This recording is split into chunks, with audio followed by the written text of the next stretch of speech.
Europe Soir, TV Média.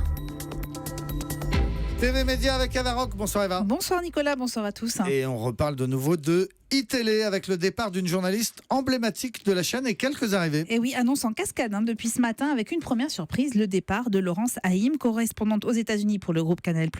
Depuis la grève des salariés de la chaîne Info et les nombreux départs à la rédaction, on se demandait quel serait l'avenir de la journaliste qui est en poste depuis 23 ans, d'autant qu'elle n'avait pas pu couvrir la campagne américaine comme elle le souhaitait. Et bien ce matin, elle a annoncé son départ d'iTélé avant de confirmer la nouvelle inattendue. Laurence Haïm devient en effet porte-parole d'Emmanuel Macron. Elle a rencontré le candidat à la présidentielle au mois de décembre pour une interview et alors il semblerait que le courant soit très bien passé. Une reconversion étonnante qui pourrait quand même être gênante si Laurence Haïm envisageait de redevenir journaliste dans le futur. En tout cas, donc beaucoup de départs à iTélé et des arrivées. Oui, alors il est vrai que la direction quand même actuelle d'iTélé a toutes les difficultés à recruter des journalistes pour remplacer les partants. Donc aucune date pour le lancement de CNews n'a été communiquée.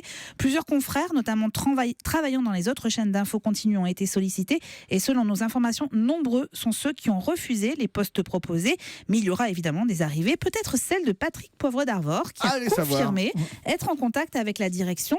Il a d'ailleurs précisé que ce n'était pas pour prendre la place de quelqu'un, mais pour intervenir dans une émission de débat et de décryptage. Et autre nom avancé, c'est celui de Rachid Arabe, ex-présentateur du JT de France 2 et ancien membre du CSA.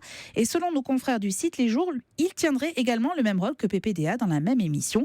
Donc des noms pour l'instant, pas d'indication sur la grille des programmes en tant que telle, donc patience. Et toujours pas de date pour le lancement. Exactement. En attendant, qu'est-ce qu'on regarde ce soir ? Une très bonne fiction sur France 2 à 20h55 qui est intitulée Mystère à la Tour Eiffel. Nous sommes en 1889, il y a 3 ingénieurs qui ont été assassinés lors de l'ouverture de la Tour Eiffel au public. Tout ça dans d'étranges circonstances. C'est une fiction en costume et dans les coulisses du monument. La chaîne avait déjà proposé un téléfilm dans la même collection la semaine dernière. On était alors au cœur de l'Opéra de Paris.